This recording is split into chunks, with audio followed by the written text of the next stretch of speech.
তো আমাদের কাছে 1 2 3 4 5 5টি জাম আছে।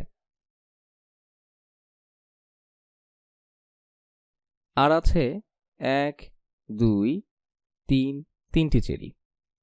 তাহলে আমাদের কাছে সব মিলে কয়টি ফল আছে সেটা জানতে আমরা কি করব? আমি কি 5 এর সাথে 3 যোগ করব, নাকি মোট ফলের সংখ্যা বের করতে 5 থেকে 3 বিয়োগ করব?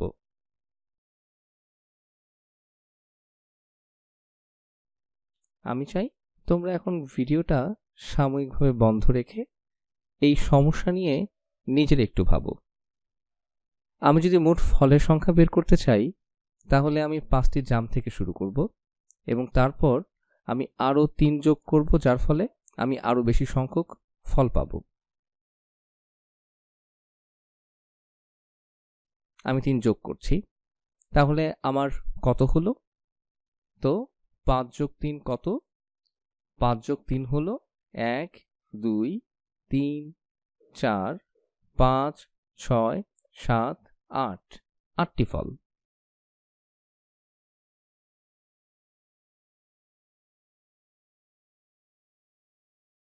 এখন 5 থেকে 3 বিয়োগ করলে কি হতো? ধরে নেই আমরা 5টি ফল দিয়ে শুরু করেছিলাম।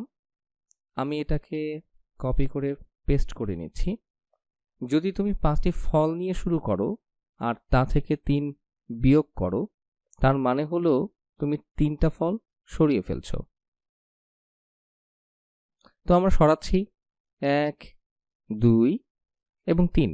তাহলে তোমার কাছে কয়টা থাকলো? শুধু এই কয়টা? 2টা। তার মানে 5 বিয়োগ 3 হলো 2। তো যদি কেউ বলে আমার কাছে 5টা জাম আছে আর আরও আছে 3টা চেরি, তাহলে আমার কাছে মোট কতগুলো ফল আছে? তাহলে আমি যোগ করব। কিন্তু যদি কেউ বলে যে আমার কাছে 5টি জাম ছিল কিন্তু তারপর আমি 3টা খেয়ে ফেলেছি, তাহলে আমার কাছে কতগুলো ফল আছে? তাহলে আমি বিয়োগ করব।